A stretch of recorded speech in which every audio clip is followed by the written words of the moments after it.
นางอนัตตาวิปัสสนาภาวนาหาหันยอดธรรมอนัตตา2 ชั่วโมงเต็มก่อนนี้นางปฏิบัติกุกรรมในเขาพร้อมกันไว้สาเยตนา3 เจ้าก่อนพุทธังที่พุทธาเจ้านั้นผู้เจมี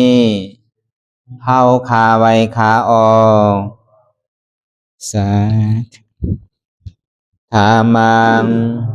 ที่ธรรมานาตาเจ้านั้นผู้เจมีเฮาคาไว้คาออกสังฆังยาริยาแปดเจ้านั้นผู้เจมีเฮาคาไว้คาออกต่อสืบกาเฮาติเลยดูคันธาเปิงดีพระตราสังขากรอิมาหังอัตตาภาวังพุทธัสสะปาริจาชามิกาติอันธาพาเปิงพี่แยมในดูตันพุทธาเจ้าเฮาออกอิมาหังอัตตาภาวังธรรมัสสะ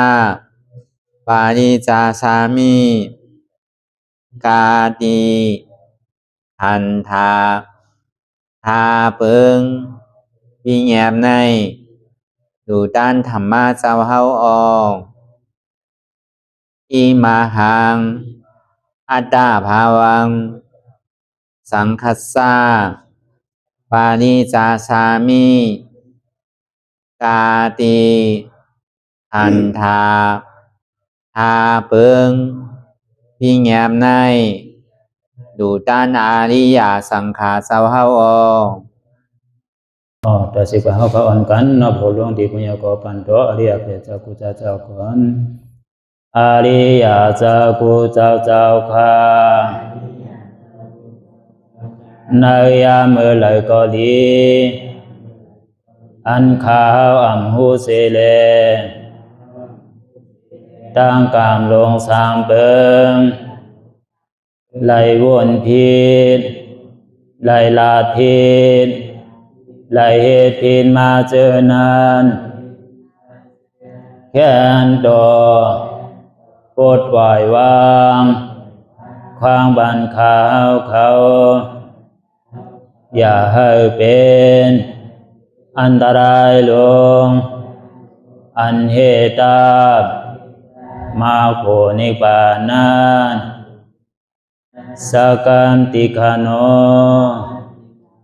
มโนกัมมังวสีกัมมังกายกัมมังแสมมุเรวนพิศลาปิตัวเอปิพิมาติอาริยะเจ้าภูเจ้าสวรรค์พ้นความไม่ถินไม่ใช่นำกองการนั้นขินนิยามในจึงข้าวก็บินเสียสมมาเขาปวุนทีวิสิตาธรรมะตังโดอาริยะเจ้าเขาภูเจ้าสวรรค์พ้นความไม่ถินไม่ใช่นำกองการนั้นขินนิยามในจึง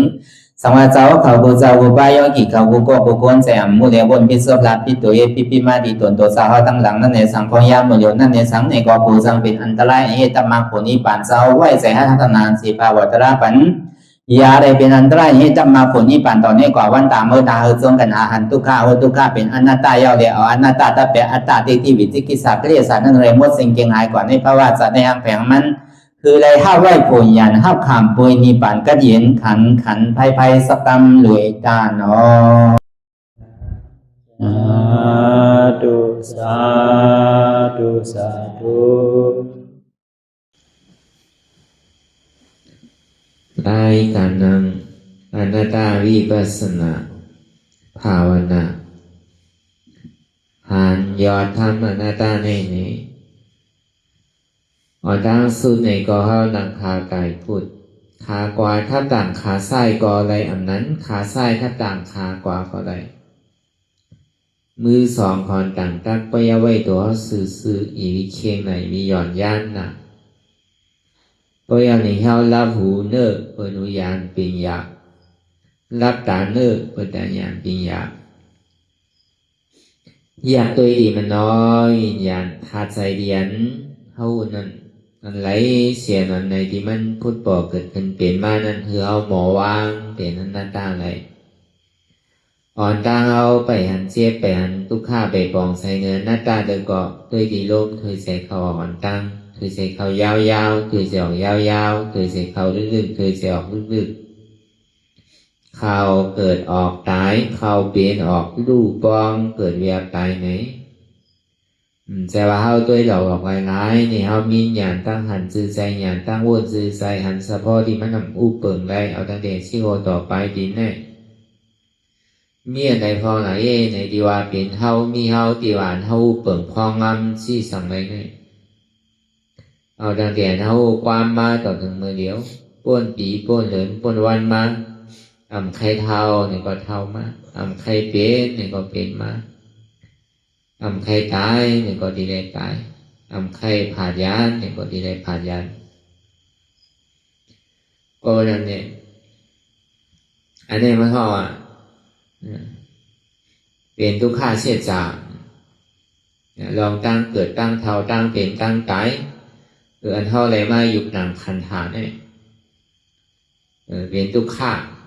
จาติทุกขาจาราทุกขาพยาธิปิทุกขามารานาปิทุกขาอภิหิวิปโยโกทุกขมะโกปิหิวิปโยโกทุกขมะโกเอาตั้งแต่เกิดต่อถึงตายเนี่ยเป็นทุกข้าเสียจากเป็นทุกข้าที่อันหมายแมนซื่อใจ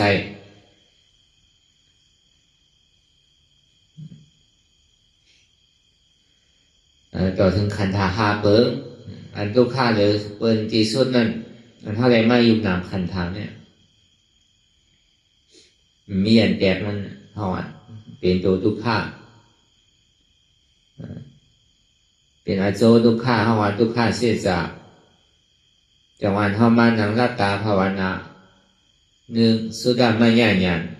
ทำเพราะถอมเอาเข้าใจดีเอาอีดสร้างตื้อกรรมน้ำเนี่ยเพราะว่าสุดาไม่แย่ยันเย้าเนี่ยก็ภาวนาไม่แย่ยันนั่งรับตาเลิกเปิดตาญาณปีอยากเลยขันธาที่โอต่อไปจริงยิมเวอร์ซันลองตั้งเกิดเท่าเปลี่ยนตาย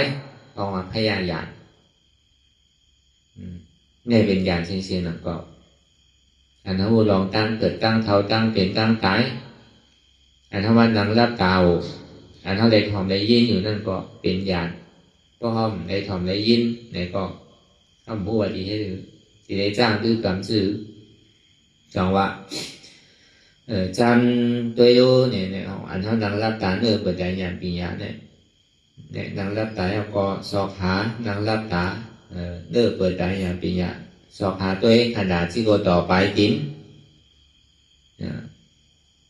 วนทัดตัวเองตั้งแต่ที่โกต่อไปจิ้มเท่าเนี่ยตั้งแต่เท่าความมาต่อถึงมือเดียวเนี่ยนั่งรับตาภาวนาก็สอบหามัน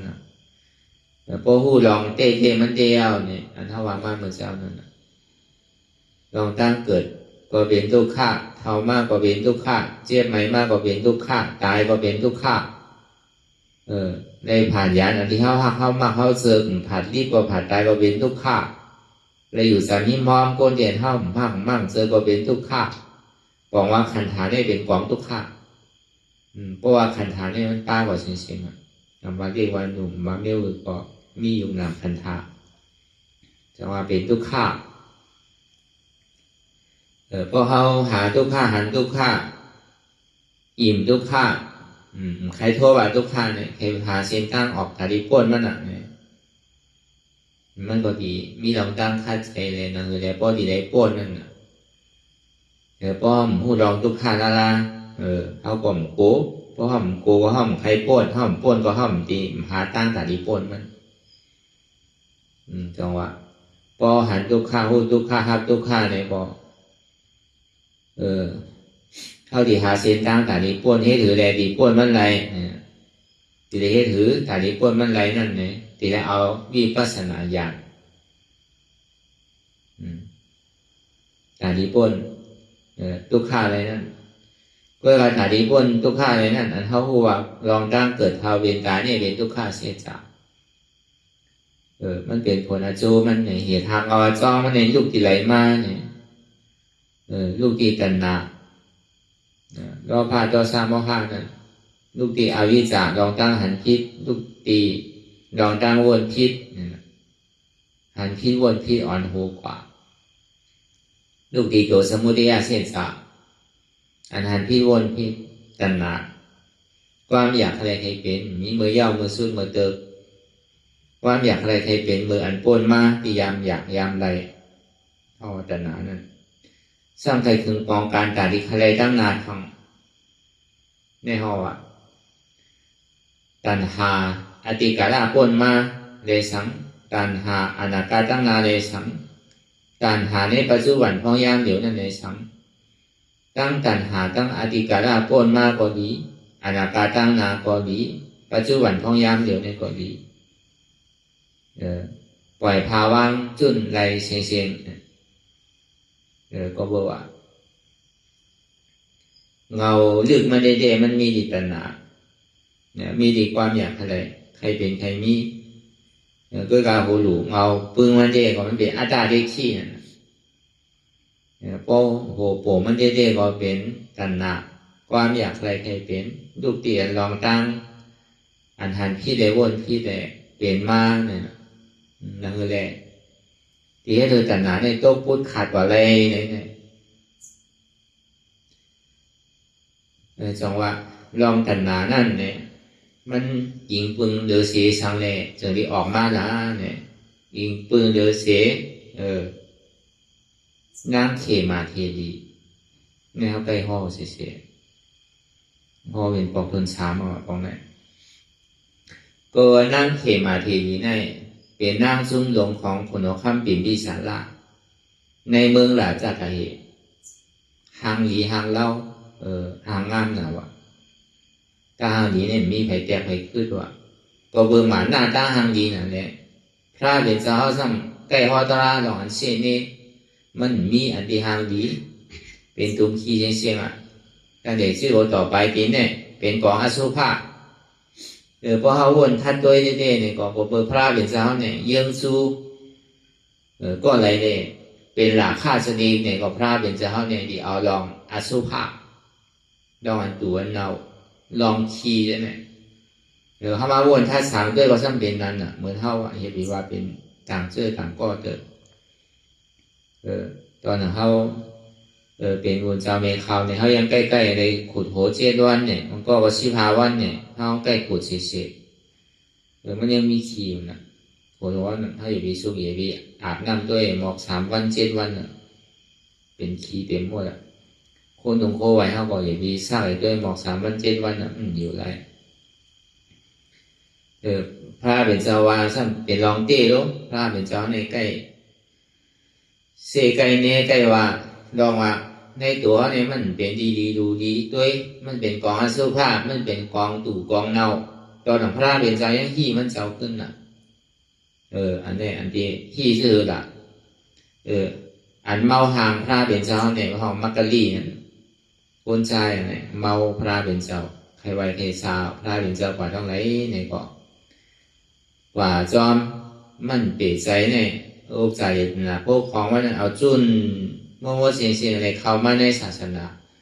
เข้ามาก็เบอร์สังละก็เบอร์ใครอยู่จานี่มอนพระเป็นเจ้าเนี่ยเข้ามาไม่ว่าแต่ว่าใครก็ละในมักกะลีเนี่ยเป็นคนใจก็เบอร์หางผางพระเป็นเจ้าเนี่ยเองการลักษณะ32เนี่ยเต็มทนนะว่าพระเป็นเจ้าเนี่ยมันเหมือนคนเฮาธรรมดาพอดีวินใช่วินกว่าที่ไหนก็มันเหมือนเฮาพาเป็นเจ้าเนี่ยเองการลักษณะเนี่ยมันเต็มทนว่ะหมักตาก็เพียงกันทั้ง2 พายว่ะวินตั้งใช่ตั้งขาเหมือนกันว่ะพาเป็นเจ้าเนี่ยด้วยทั้งหลายก็มันเปิงว่ะโกนทั้งนี้มันเปิงเนาะเพราะด้วยถ่ายใช่เป็นเมียวหนึ่งอ่ะเพราะด้วยถ่ายกว่าเป็นเมียวหนึ่งอ่ะคิ้วมันประกอบเพียงกันตาก็มันประกอบเพียงกันเขี้ยวก็มันเพียงกันต้องนิ้วมือลายมือมันเพียงกันน่ะผ่ามือผ่าขามันเพียงกันเนาะหัวไหวมันเพียงกันน่ะมันบอกหัวไหวภายซ้ายสูงหัวไหวภายกว่าแต้มเนี่ยก็มีโกนเอาธรรมดาเนี่ยมันเป็นที่นั่นจริงๆอ่ะเวลาพระเป็นเจ้าในเองกับลักษณะ32เนี่ยเต็มทนจริงๆว่ะมีที่ที่นี่ว่ะต้องเป็นการนั่นเสียด้านเนี่ยก็พระเป็นเจ้าเนี่ยยังว่าตัวเจ้าเก่าเนี่ยเป็นกองอสุภะเนี่ยเมื่อโอหลุงเอาปึ้งนั่นเองก็พระเป็นเจ้าเนี่ยกึ่งกลางลาเถอะกึ่งกลางหอเถอะก็เปิดว่า มุงตัวปารามีมันเนี่ยไปเตรียมตัวนั่นน่ะมักกะลีนั่นถึงวันหนึ่งเจ้ามาทางไหนเจ้ามาเนี่ยมันจะดีเอาหยันมันเจ้าเอเลยหยันตาผีมันเจ้าเลยด้วยเขากว่าว่าหยันสัพพัญญูทางหยันน่ะด้วยเขากว่าว่าวันเหมือนในดีถูกดีชอดไอ้เนี่ยจึงดีหันมักกะลีนั่นเกิดขึ้นมาอันนี้เขาว่า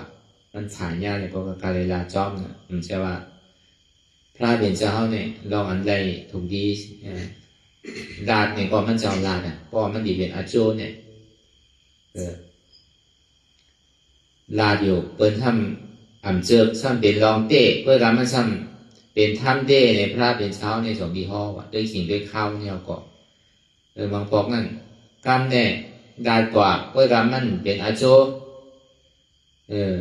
มีพรดีก็การมันเป็นอาโจเต้เนี่ยของพระเป็นเจ้ากลมลาดหนึ่งเก่าอ่ะก็บอกว่าบางเสื้อบางเดียวในก้นปอดเจิก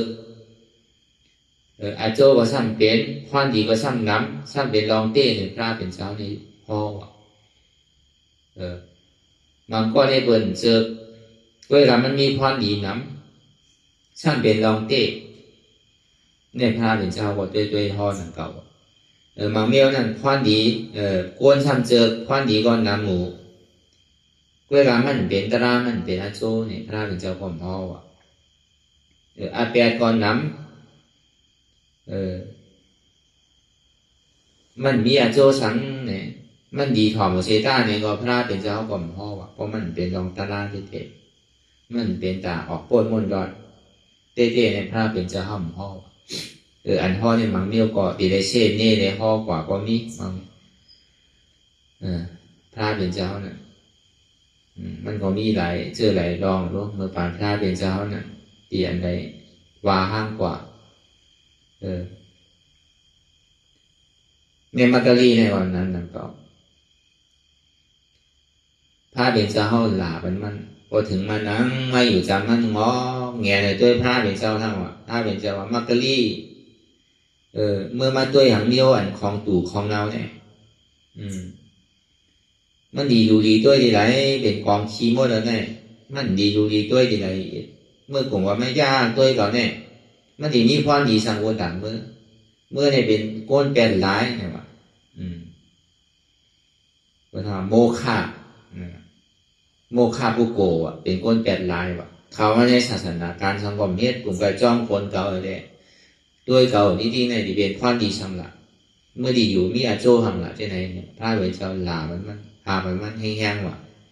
เอามันเตื้อใจหน่ะว่ะอารมณ์เก่ากันจุนหอจุนเงินจุนโอ้ใจใหญ่ดันหนาเนี่ยก็เวยุ่มย้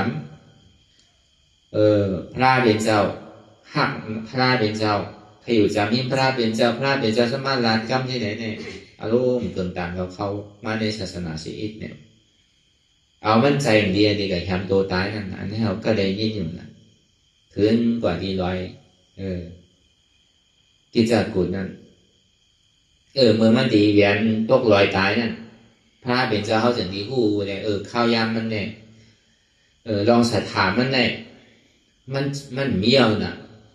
ที่ว่ามีเนี่ยก็ไม่ใช่นั่นก็มันมีป้วนก็ปิญญามเกิดว่าศรัทธาเนี่ยพอมีศรัทธานำนะก็ปิญญาเนี่ยมันเกิดว่า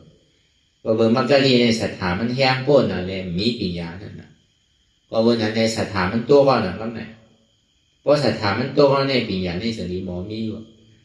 ก็เลยพอเป็นนั้นเนี่ยก็มันใครตายน่ะก็ไหนเพราะใครตายเอากว่าที่ในเกกลางร้อยที่จะกุดนั้นที่เวียนตกลอยตายว่ะก็เลยพระเป็นเจ้าพอมันนี่นะที่เวียนตกลอยตายอันนี้พระเป็นเจ้าเอาพุ่งตะโคมันเจ้าเงาแรงมันเจ้ากับเปียนี่ว่ามักกะลีดูภาพเก่าเนี่ยคุณได้ทำว่าดังดีครับเนี่ยพอเลยยินเสียงพระราชินีเนี่ยก็ใจมันเนี่ยพอหลีพอผ่านกว่าตั้งโตว่ะใจเต้หือเนี่ยว่าวนด้วยดีๆได้เนี่ยว่าในตัวขันธาที่โรต่อไปทีเนี่ยจองมันเป็นตีดีดูดีเอาที่ไรอันเท่าไรเกิดเท่าเป็นตายมาเนี่ยผู้คือในศาสนาเนี่ยมันเป็นตีดีดูดีด้วยดีไรล่ะตั้งแต่ชื่อโรต่อไปทีเนี่ยห้ามใจไรปอดสุขสีด้วยโทมันมันหนุนเสียเนี่ยถ้าว่าลองอสุภามันก็เอาใจถ่อมตราพระเป็นเจ้าก็เบิดตัณหาเนี่ยดีกว่าเนี่ยว่าตัณหาความอยากอะไรให้เป็นอติกาลาพ้นมาความอยากก็เบิดปึงอินเดอร์เซียอันทางดีทางงาม ลองตั้งสุขาเวทนานั่นวนอยู่ตั้งหลังอธิการาปนมาในสังอนาคาทั้งนั้นนั่นในสังปัจจุบันท้องยามเดี๋ยวนั่นในสังอำนั้นก็ตึงสามเปิงสามป้าเนี่ยมีอันใดที่มีรอดมีแก่นเตะมันมีตัวบนตัวเฮามันเป็นของดูของเนาของอันดีอยู่ดีด้วยมันเป็นสภาวะตราเนี่ยสภาวะตราเนี่ยเป็นสังเป็นอนัตตาอันมีอธิการาปนมาอันมีอนาคตอันมีปัจจุบันตึงสามเปิงก็มันมีเตะมันเป็นสภาวะตราสภาวะตราเป็นอนัตตาเพราะมันเอาใส่ซับตีตราพระเป็นเจ้าสอนเอานี่ก็เอาขึ้นเป็นยาห้าต่างกับกำเหลียวเนี่ยทะเลโซดาปฏิมาโซดาปฏิโกแต่นั้นนั่นตัดกำเดียวกันสี่ปอกในกว่ากำเดียวกันเป็นยาห้าต่างเนี่ยในปึงอีกในก็ปึงหนึ่งก็ได้สองมาเหมือนนางเขมาจารีก่อนเป็นนางซุ่มหลงคุณเอาคำปิ่นปีสาระอันเป็นคุณเอาคำผู้เปิดวันเมืองยาสุโจนั่นหลาจากาเฮเนี่ยเพราะว่าปาดีเนี่ยความใจของยาสุโจนั่นก็ในอันคุณเอาคำปิ่นปีสาระเนี่ยคนยิ้มพ่อมันกำนำนั่นต้องเป็นอริยโสดาปันก่อนเนี่ยตัวมันเจ้าก็เป็นอริยเวลานั่งจุ่มเขมาเนี่ยมันจะเจอแค่ทางนี้หรอกถึงว่าคุณเอาคำปิ่นปีสาระใกล้ผิดปางพระเป็นเจ้ามาในสังใกล้กว่าหาไว้สาพระเป็นเจ้าในสังมันก่อนก้อนมืออีกพอหัวหัวพระเป็นเจ้าดีมากเนี่ยก็มันก็หาดอกไม้สาดิค่ายตีมาว่าออกมาไว้สาพระว่าก็บอกว่ามันเมียนใจนั่นเมียนใจนั่งเขียมาทีก็บอกพระเป็นเจ้าเนี่ยจางหมอหีหมอเนี้สุภามันจำเจริญสุภาพระเป็นเจ้าสัมวะอสุภาว่าเบอร์นั้นเนี่ยใครหอมใครยิ้มว่าตาลาเนี่ยตาลาเป็นเจ้าเนี่ยของอันทางดีทางงามเนี่ยอายงกับมาโกงเนี่ยก็ดีดูดีด้วยดีเปี่ยวดีมวลพระเป็นเจ้าสมัชเช่นี่เนี่ยเขาเมื่อบอกสั่งถูกเนี่ยเขาเจอแบบนี้แหละเฮ้ยที่นั้นว่ะก็ได้ผลขอคำเปลี่ยนวิสาร่างก็ต่อถึงป้อว่าห้างมันว่าเมื่อเนี่ยเมื่อไวสาพระเป็นเจ้าเนี่ยพระเป็นเจ้าเนี่ยมันเดียวไม่อยู่ดีสวน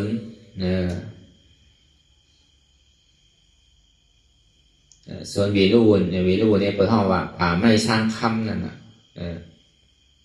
ป่าไม่สร้างกรรมปีพระคุณเอาคำปีวิสาระรูต้านกับนอนตั้งสุดวัดอันที่เกิดขึ้นนอนตั้งสุดเนี่ยเมื่อแดงเนี่ยมันก็มันตักเสียงว่าก็ได้พระเป็นเจ้าสังดีอ่อนกันดุมล่างนะครับเป็นดีส่วนเสื้อตีคุณเอาคำปีวิสาระเฮ็ดไว้เด้ปลูกบอกปลูกสังไงเฮ็ดมันหนักส่วนเสื้อดีดูดีด้วยปลูกบอกกูเจอกูร้องนั่นกันอย่างแรงมันก็ดีเมียวกวนเจอกันทางดีทางงามในหัวมันเจอเสียงดีเสียงงามเนาะเสียงดีถ่อมก็เจออันทางดีทางงามเนี่ยมันเจอกันนะคนออกคำปิ่นพิสาราให้ถือแหละมันดีเลยเมื่อหาพระเป็นเจ้าในดีให้ถือเนี่ยเพราะว่ามันทางเคืองตีส่วนเสื้อตีพระเป็นเจ้าเข้าอยู่ยาวเนี่ยก็มันจะดีเอาหมอว่าความมันอันหมอห้องความหมอลาดความ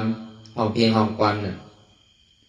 ห้องใหม่ยาวกว่ามันแต้มยาวกว่าคือมันห้องกว่ากูวานกูเมืองยองย่อในวัด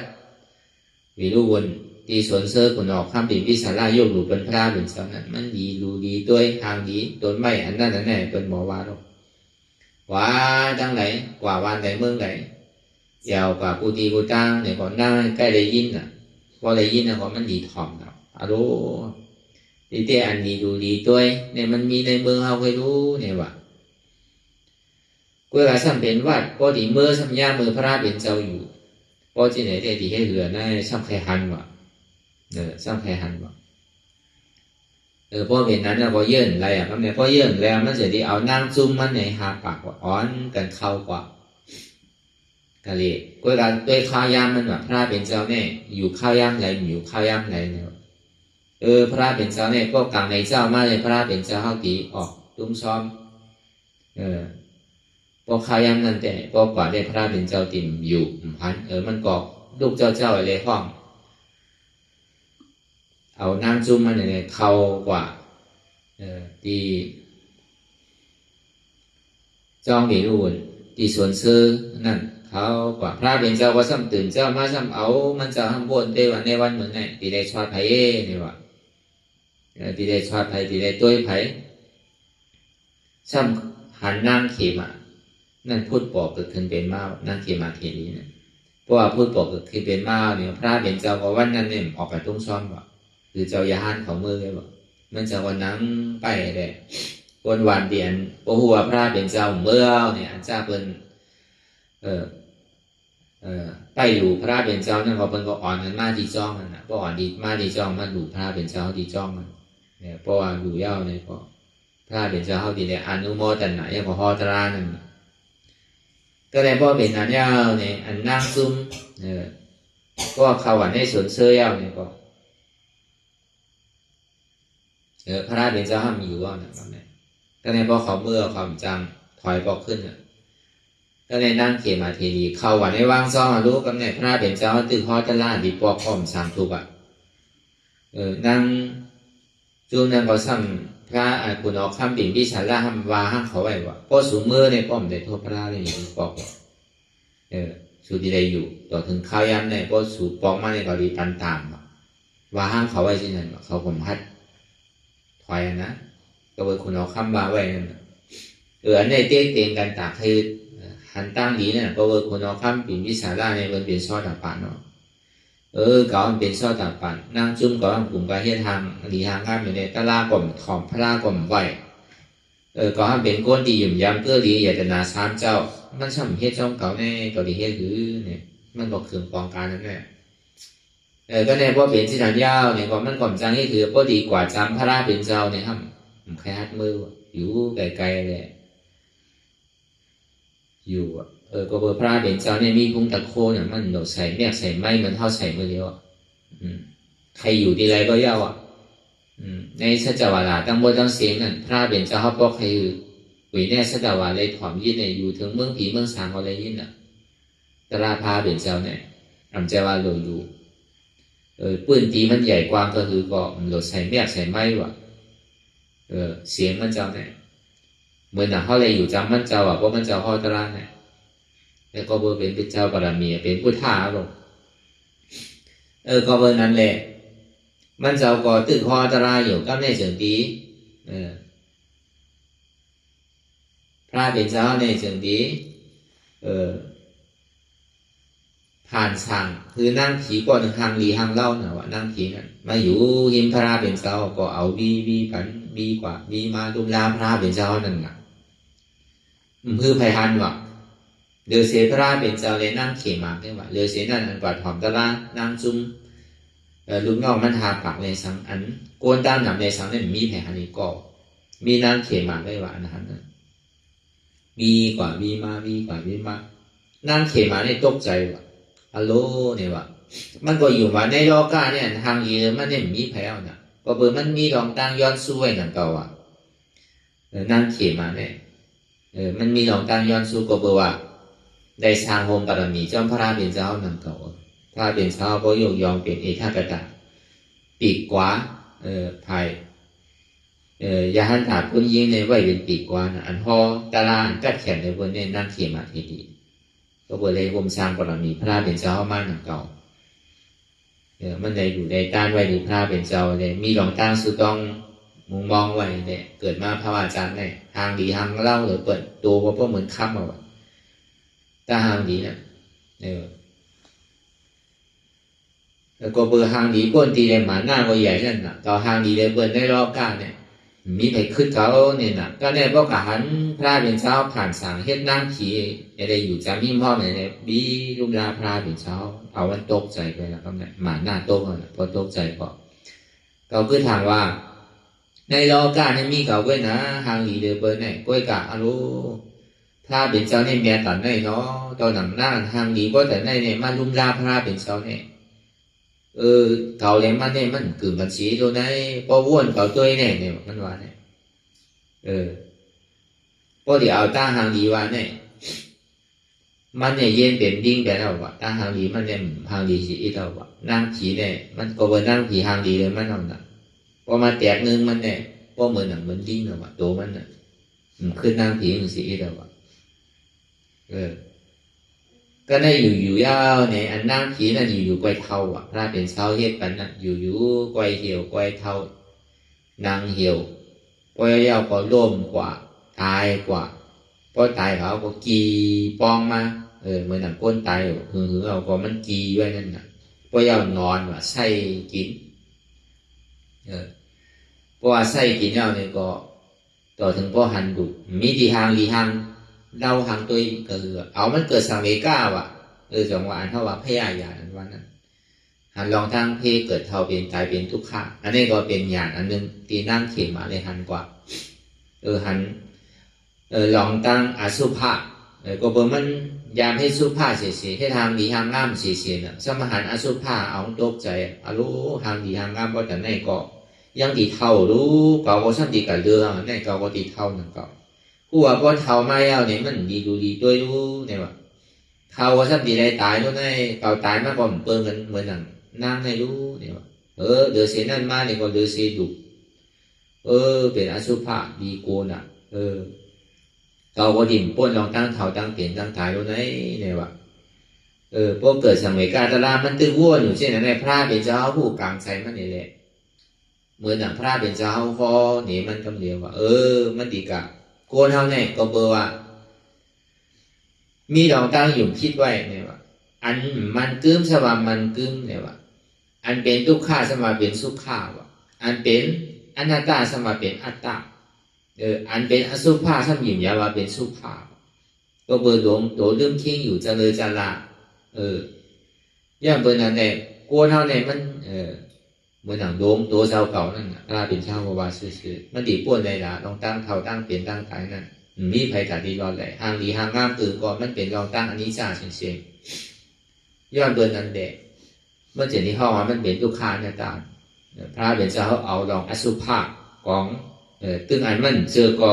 ตึงพระเป็นเจ้าก็ตึงพ่อย้อนเบอร์สังเดมเจอก็เบอร์มันใครหันมันใครหุ่มใครทบก็ในช่องไหนมาทบมาหันเหี่ยวเด็กก็การที่ได้ยอมภาพว่าเก่าก็ดีเป็นเก่าก็ดีเป็นในหนังเก่าป่วนได้ลองตั้งเขาตั้งเปลี่ยนตั้งตายมันดีดูดีด้วยดีไรเหมือนหนังมีหนังห่อเนื้อไก่พอถึงดีเนื้อหนังออกว่าก็มันมีดีอันดีดูดีด้วยดีไรมีกะนอนมีการเมียอันต่อใต้ไส้กินดิเป็นกองขี้มดเตรู้ดิพระเป็นสวรรค์เนี่ยพิษเปิงเตรู้เนี่ยเพราะว่ามันเอาพยาเนี่ยหันลองตั้งเพเกิดเท่าเป็นตายหันลองตั้งอสุภะเอาเนี่ยก็เอามันตัดแปดเอาศรัทธายิ่มย้ำเนื้อคำสอนของพุทธาพระราเป็นเจ้าตัดแปดมีที่กีสาโตขาดลองตั้งอย่าบอกอัตตาขาดตั้งหลังเอาศรัทธายิ่มย้ำไปเลยจะอะไรมันหนังตะล่างเหมือนเท่าเจี๊ยบเหมือนเท่าเช่นเดิมใจตัวนี้จะเป็นเจ้าบารมีก็นะเป็นอัครสวัสดิ์ต้านะอันนั้นเป็นสร้างบารมีมาเตมอนนะเป็นท่องว่าศรัทธาวิริยะนั่นเป็นมีลองตั้งศรัทธาเดวิริยะเพราะว่าศรัทธาที่9วิริยะที่9อ่ะเพราะทุกข้าหันทุกข้าเนี่ยนั่นห้องว่าเป็นศรัทธาเป็นปัญญาที่9อ่ะมหาสวากานี่ก็เหมือนนั้นเก่าเพราะอะไรเหตุอยากเหตุเย็นเอาศรัทธาเอาวิริยะเนี่ยเหตุกว่าที่พอถึงต่อถึงมันก็เตรียมมันนะเพราะอะไรหันที่ในถอมยินเรื่องอะไรเนี่ยก็ตกเป็นอริยโสดาบันกว่าอัตตาที่ตกขาดกว่านะครับเนี่ยนั่งขี่มาทีนี้นั่นอัตตาที่วิจิกิจฉาตกขาดกว่าก็ในพอตกขาดกว่าเนี่ยจะการในการเข้ามาครับเนี่ยหมาหน้าโตก็รู้ลองตั้งอยู่คิดอยู่เปิงเนี่ยมีอย่างนั้นอัตตาที่วิจิกิจฉาตกขาดไปแล้วนะเอาวิจิกิจฉาตกขาดแล้วก็อัตตาที่ขาดทั้งนั้นก็การเข้ามาหาพระราเป็นเจ้ามาไวสาพระราเป็นเจ้าครับเนี่ย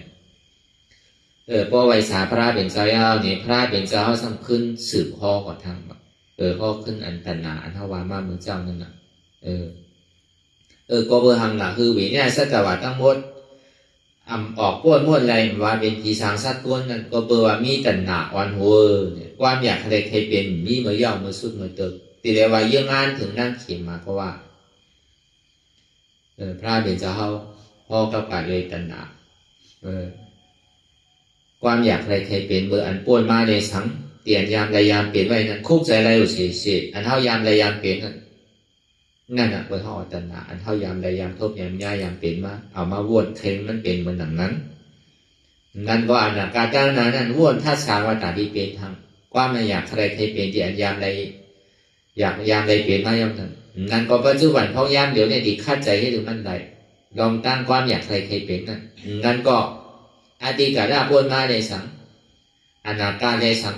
ปัจจุบันนั่นในสังในที่คาดใจให้ถึงมันใดกูเจอกูลองพระเป็นเจ้าสมบัติแต่หนาตั้งหลังวนมานั่นเนี่ยก็มันมีจูสังมันสุดเสียงเย้าแต่หนาความอยากใครใครเป็นตั้งนานนั่นเนี่ยก็มันมีจูสังมันสุดเสียงกว่าเย้าแต่หนาปัจจุบันอยู่พ่อยามเดี๋ยวเนี่ยก็มันมีจูสัง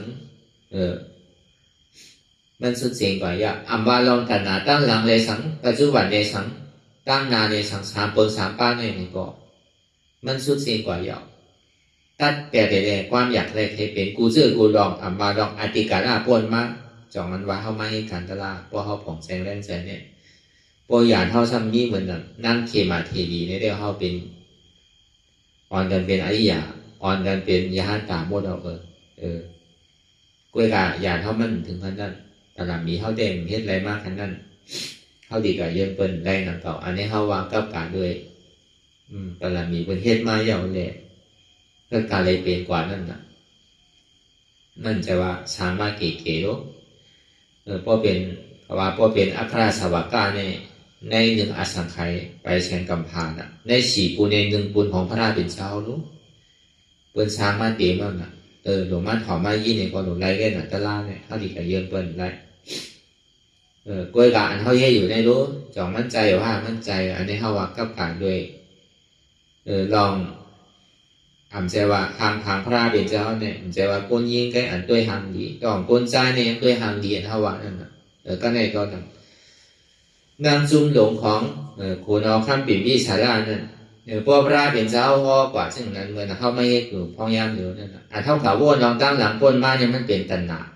ความอยากใครเป็นอติขราก้นมาว่ะหรือเขาวนคิดไว้ว่าเขาเลยเห็นในกว่าสังบากรรมเทศกับกริมเป็นชื่อไหนเขาสังใครขึ้นเฮ็ดเหมือนเท่ายามเลยยามเป็นมานั่นเนี่ยในห้องตัณหาตั้งหลังอธิการาป้นแบบตัณหาตั้งหลังนั่นในปัจจุบันในอนาคตตั้งนามือผูกมือฮื้ออันเท่ากับวนอยู่ลองมือผูกมือฮื้อนั่นมือผูกตีให้ถือมือฮื้อตีให้ถือตีได้ถึงวงการซื้อเตียนเท่ายามเลยยามเป็นมานั่นใครมันเป็นอย่างนั้นทำในห้องวันตัณหาตั้งอนาคตเมื่อเขาว่านั่นกาววนตั้งหลังก็มันดีจะกับเปิงสังเมืองก้นตายกาววนตั้งนานแล้วมันสั่งจังกับเปิงสังเมืองมือถือหลังมือนั่งก้นนอนหลับเลยมันอยู่ก็ปัจจุบันอยู่เสียตาเนี่ยก็มันหันอยู่เนี่ยก็มันมีอะไรทุกทีมันความอยากใครใครเป็นอะไรเนี่ยเพราะว่ามันยังมีความอยากใครใครเป็นอยู่ในปัจจุบันอยู่นั่นเนี่ยก็มันติมีอาโจสังเตียนเท่าวนเพราะว่ายังขึ้นชื่อว่าเป็นตัณหาความอยากให้ใครเป็นอยู่นั่นบาลองตั้งหลังก็เยอะบาลองตั้งนาก็เยอะบาลองปัจจุบันก็เยอะตั้งหลังในสังปัจจุบันในสังอนาคตในสังเนี่ยเป็นท่องว่าเป็นตัณหาความอยากให้ใครเป็นถึงสามเปิงสามป้านั่นมีอะไรที่มันมีรอดมีแก่นมันเป็นสภาวะตราเสียงตาพระเป็นเจ้าตาดีตัดขาดแปดตัณหาอันว่านั่นเอาลองตั้งสมาสังกัปปะสมาธิที่ลองตั้งหันมันแมนว่าอันเท่ากับวนอยู่วัวกาวากาเป็นวนตั้งหลังกล่องตั้งนาอยู่กับปัจจุบัน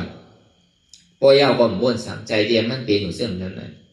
มันเป็นตัณหาอ่อนหัวบนโมดเสียงคือตัดขาดไปเลยลองความอยากอะไรเคยเป็นเนี่ยอีเดียมันมีลองตั้งอยากอันเลี้ยวไปมีลองตั้งรอผ่าขยักอะไรเคยเป็นอันเลี้ยวรอผ่าตัวสามโมหะเนี่ยเป็นมีลองตั้งขยักใครเป็นเพราะว่าตั้งใดเปลี่ยนอติการาป้วนมาเนี่ยอันตั้งใดเปลี่ยนอติการาป้วนมาเนี่ยเข้ามาเป็นตะลานน่ะตะลานนั่นสั่งเป็นสังมาเป็นอนัตตาแต่หนาตั้งหลังป้วนมานั่นก็มีมูเปิงได้แต่หนาตั้งนานนั่นเนี่ยก็มีมูเปิงได้แต่หนาปัจจุบันของพ่อยามเดี๋ยวอันขยักใครเปลี่ยนเนี่ยก็มีมูเปิงได้อนัตตาอัมว่าตั้งหลังตั้งนานในปัจจุบันของพ่อยามเดี๋ยวนั่นเนี่ยก็มีเนี่ยอันใจที่มันเป็นนั่นบอกว่าใจเนี่ยมันใจเข้าเตะอันความอยากใครเป็นนั่นก็เบอร์อาดาได้ที่วิธีกิสาลองตั้งกิเลสสั่งเราอาจ้องเข้ามาตัวสมุทัยสัจจะไม่อยู่ตั้งหลังเดคือไม่ได้ทางสร้างปองเจ้านั้นที่แหละจังว่าตาดีตัดทิ้งสิ้นแปดลองความอยากใครเป็นนั่นพ ห้องว่าอนัตตาผู้ผลห้องอำเหนือมันอะไรนั่นอันมีลองตั้งหันอยู่ลองอนาคาป้นมาในสังอติกาละป้นมาในสังอนาคาตั้งนาในสังปัจจุบันห้องยามเหนียวในสังดีใจมันกว่ากาวากาเป็นอยู่นั่นมันเป็นรองหือเป็นรองหือในอันเท่ามาเฮ็ดอยู่มันก็ใครจับกันของเขาต่อถึงโปรเจกต์ตัดวางเป็นต่างๆเลยเพราะพระเป็นเจ้าพ่อกับกายไปลองตัณหาภาวะเป็นอะไรความอยากใครเป็นนั่นกูเจอกูลองมันเป็นตาราโมโมเซเซมีลองตั้งอันใดเตียนว่าเป็นเฮามีเฮาเตียนผ้าเฮาอุปเปิงพองำจี้สังไรนี่มีเจอลองอุปเปิงมันเป็นตัณหาอ่อนโหเป็นตัวกิเลสอ่อนโหไปเป็นกิเลสร้อนๆอะไรมันอ่อนโหพระพระเป็นเจ้าพ่อตาราโต๊ะก่อย่าเนี่ยก็นั่งเทมาเทเลียนว่านั่นคืนเป็นคืนสามมากำเดียวกันว่าสตการมีมากสตการมีโผอาณาการมีมากอาณาการมีโผอะไรท่ามากอะไรท่าโผคืนเป็นยาหันตาเพราะคืนเป็นยาหันตายเอาเนี่ยพระเป็นเจ้าหูนะอันก้นมาถ่อมตะลาเนี่ยก็ต้องเป็นซ้อตาปันอันจ่ายยังตึกเป็นซ้อตาปันก็คืนห้างไผ่ห้างมันนั่นนะมันใจว่านั่งเขียมาก้นอันไรตะลานางจุ่มเขาจะนั่นเดชังอันมาถอดตะลาซ้อมนั่นเขาบอกอ่อนกันไรตะลากว่าอันยามไรก็ซ้ำขึ้นสืบไรกว่าทั้งว่าเป็นยาหันตาก้าวนั่นเนี่ยตึกเป็นหน้าหอข้ามหมดเนี่ยจะว่านุ่งผ้าเหลืองเหมือนเท่าเติบเป็นโตเป็นยาหันตากว่าเพราะเป็นนั้นเนี่ยพระเป็นเจ้าจากนี้พ่อเขาคุณเอาคำปีบีสาระมากว่าคุณโดนตะกาเมื่อเดียวเนี่ยนางซุงตะกาคุณเท่านั้น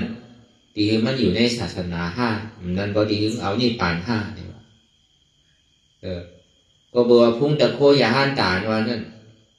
ตีนุ่งเสื้อผ้าก้นเฮือนเนี่ยมันไรเอาวะก็บอกก้นอยู่ที่มอมจำก็ไรกับใจกับสังก็มันจังคิดนำวะก็เลยคนออกข้ามาเพลมันเป็นสังขารกว่าห้านั้นก็ดีถึงเอานี่ป่านข้ามเดียวห้าเนี่ยวะคุณออกข้ามปีวิชาลาว่าหัวนะก็เป็นนั้นก็เป็นอดีอย่างนี้เป็นหัวรู้ตารามันขึ้นอ่ะพอเป็นนั้นก็นั่นคือแดนมันดีอยู่ในศาสนาพุทธะพระเป็นเจ้ากว่านั้นแค่ต่อเอามันเข้าในศาสนาพระรอเนี่ยพอเป็นนั้นก็พระเป็นเจ้าเอากับจูนั่งเมน่าก็จะมีอันเป็นออนหูพี่กุณีนั่นเอากับขึ้นเป็นยาหันอยากกับพระเป็นเจ้าไหว้เช่นนั้นมาในพระเป็นเจ้าต่างเป็นเอตกระดาปีกกว่าพระเป็นเจ้านั่งเขียมาเทดีเนี่ยปีกแท้เนี่ยเป็นนั่งอุปราวุนนั่งเขียมาเนี่ยเป็นพอตรากัดแขนนะภายปิญญาเนี่ยภายหมอทัดสังการสอนของพุทธะพระเป็นเจ้าเนี่ยเป็นปีกกว่าพระเป็นเจ้าเพราะเอาภายนี่คุณนี้เนี่ยนี่เขาว่าลองจุ่มนั่งเขียมาเทดีอันลองตั้งสังเวกาเลยสังลองตั้งความอยากอะไรเคยเป็นอยู่นั่นในสังพอเอาหมอวนท่าสังตัวเองเนี่ยก็มันก็เป็นตลาเสียงอันใจตลาเนี่ยมันมีตอนนั้นอันเปิดในถอดเพราะนั่นแย่เท่าพ่อกันอยู่กูวันๆเนี่ยพอดีว่าเมื่อปานเมื่อโปเมื่อนั่นเนี่ยพอดีไรตลาก็คือเอาอันเท่าเนี่ยเท่าพ่อกันอยู่กูวันๆนู้นก็เหมือนในวันเป็น3 ปอก 4 ปอกพอนอกว่าเอาวันใน2 ปอกเนี่ยกับการได้ลองตัวเขาเลยสังมั่นใจของเขาได้ที่เขาบอกเกิดสังเวชการตระอันลองใส่ที่เขาว่ากูวันเนี่ยก็มันเป็นลองตัณหาเหมือนนั่งเขียนมาได้กว่านั่นแหละพอป่องแจงแรงใส่เนี่ยก็เขาบอกเป็นต้องนั่งเขียนมาจอมเสียนดังนั่งเขียนมาแล้วก็เบิดตราตัณหาเนี่ยมันเป็นตราเป็นผู้กูที่อันนี้ปีญาให้ภายบารมีเต็มคนก็ได้ความไม่พอบ้วนตัวอย่างของมันไหลนั่นนะมันจะอะไรมันนางเจ็บนางทุกข์มันเท่าใช่ไหมเหมือนเท่าเนี่ยรู้เนี่ยให้ห้ามแรงงานไว้ก็แต่นั้นเขาเนี่ยเป็นปัจจัยสาวก้าปัจจัยสาวก้าเนี่ยเป็นยังไงเป็นปีญาที่9เขาเนี่ยที่ได้เอาปีญาเรียกว่ามันมีสารนังเก่า唔知話如หูกูเจอกูรองผู้ดีผู้ร้ายงามใจปียาเนี่ยมันมีสองเปิงเลยนะทำมีหันทำใจหูมีสองอันเนี่ย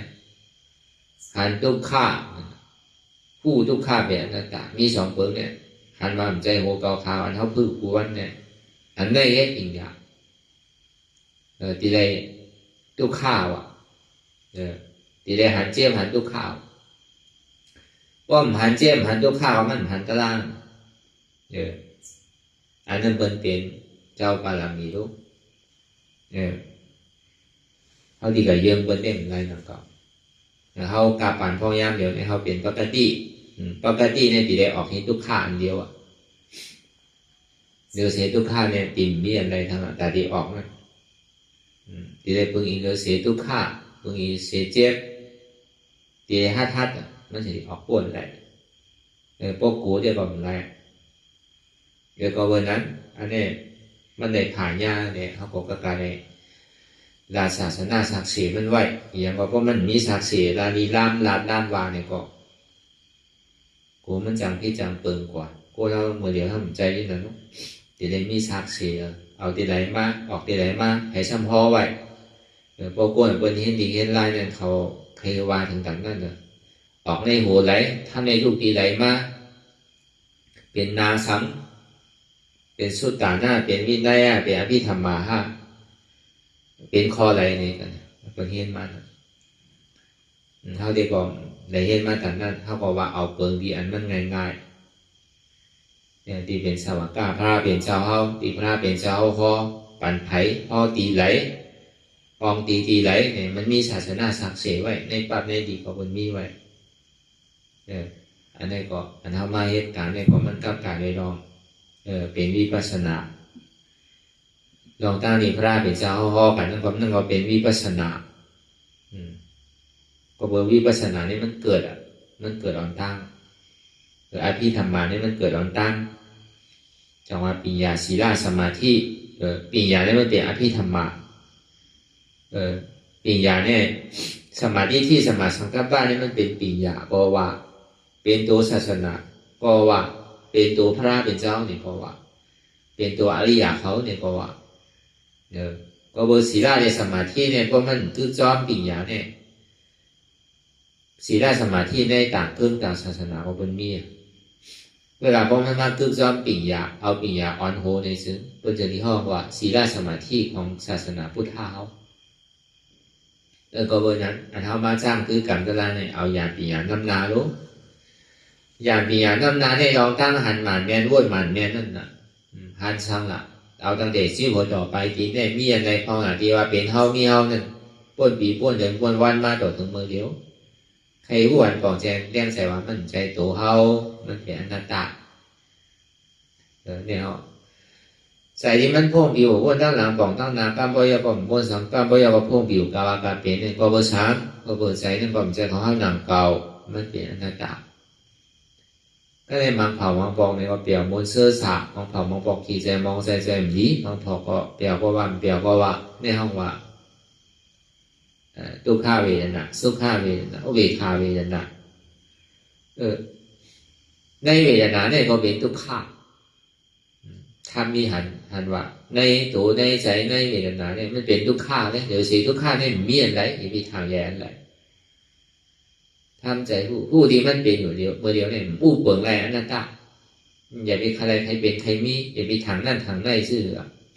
อันเท่าถังอันเท่าใครเป็นอยู่เนี่ยมันเป็นทุกข้าจริงๆดองสังก็ยับ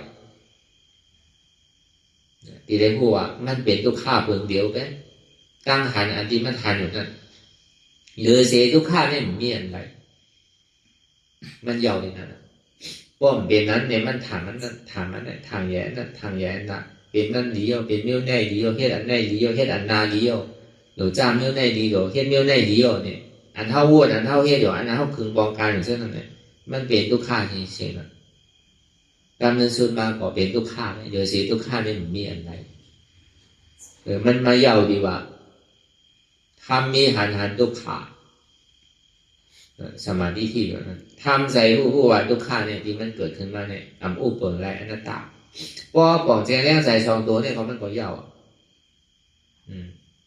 ก็เบอร์สังกัดเป็นอนัตตาพิธีละก็เบอร์พระเป็นเจ้าก็เป็นอนัตตาวาตา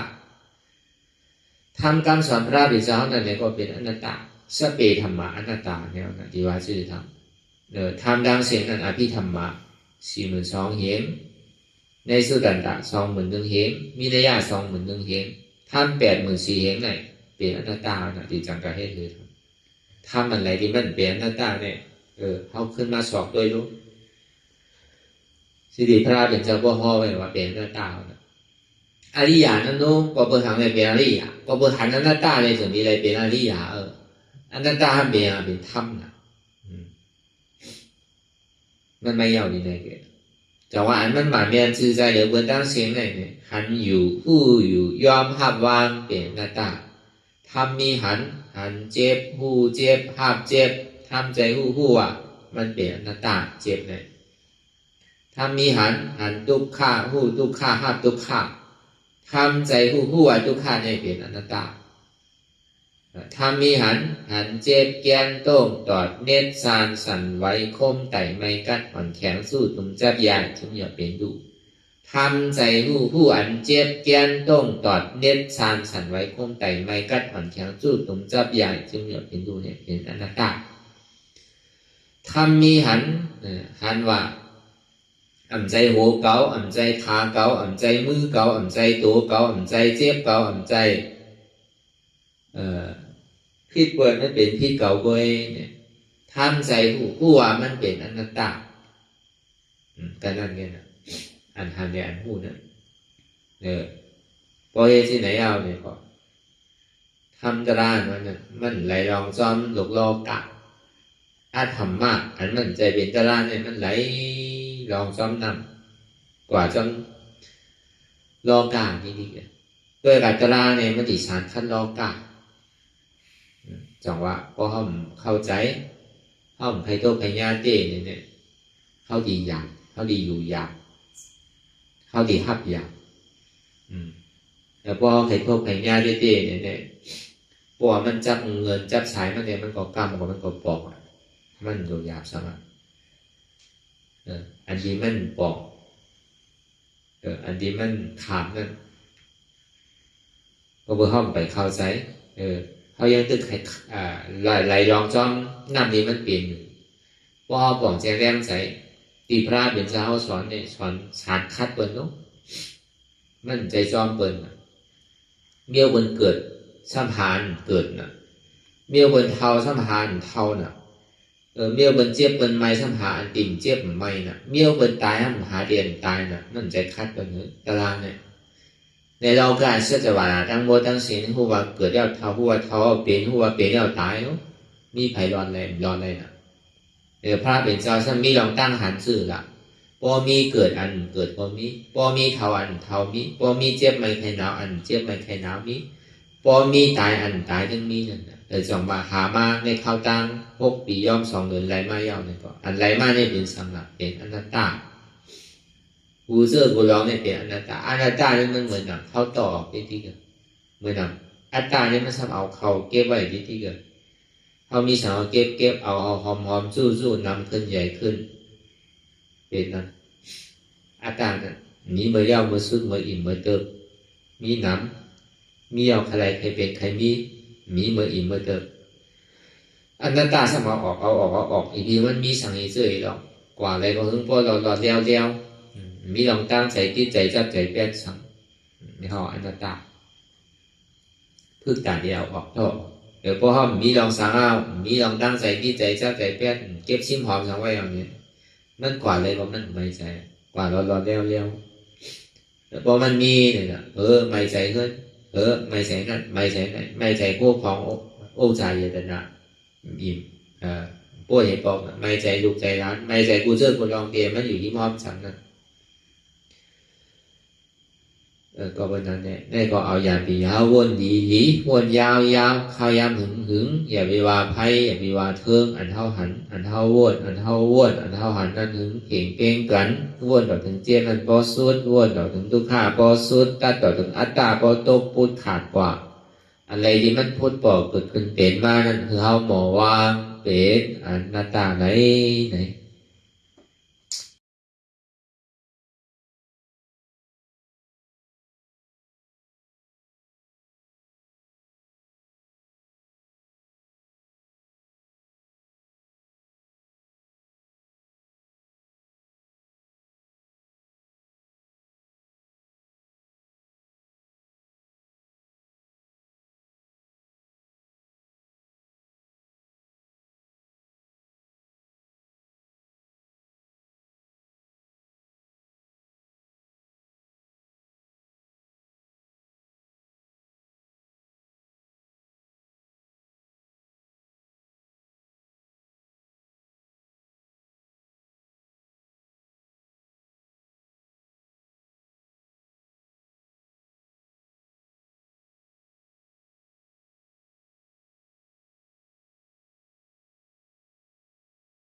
ลองตั้งอันเป็นอยู่กุเซอกุยาย้ายข้องคำไว้ที่ใส่หูถอดถอนออกที่ใส่หูมันออกเสียงก่อนสภาวะอะไรก็ดีลองตั้งอะไรก็ดีอันเกิดขึ้นมาที่อยู่ตัวที่ใส่ที่เจี๊ยบสนั่นถอดถอนออกที่ใส่หูมันออกเสียงสภาวะยุคธาตุสี่เปิงสนั่นเจ็บเทียนโตกอดเนตรสานสั่นไหวโคมไต่ไม่กัดอ่อนแข็งสู้ตุนทรัพยายจึงอยากเป็นดูสภาวะยุคธาตุสี่เปิงสนั่นตีหนังธาตุกว่าผู้ทรัพย์ตีอัตตากว่ายึดว่ามีโตมีใสมีเจ็บสนั่นเอาบ่วางเป็นอนัตตาไหลลองแสนพ่องปิวอยู่อันเฮาว่นลึกว่นเลยอยู่เป็นเดิมเป็นลาวอยู่ซึ่งในสาวถอดถอนออกตีใส่หูมันออกเสียงก่อนยอมกึดยอมออกยอมลงอันเฮ็ดให้เฮายินดียินให้เสื่อมอารมณ์เสื่อมถึงใสถึงคอไว้ตีมันยืดไว้ตีมันเป็นทุกขานั้นควรปล่อยวางออกที่ใส่หูมันออกเสียงก่อนลองเสื้อเป็นทุกข้าเลยลองย้อนถึงใสหลายๆอย่างมันเกิดขึ้นมาตีตัวตีใสตีเจียบสนั่นควรวางย่อเสียงก่อนก่อยค่ายย้ายลายหนึ่งพื้น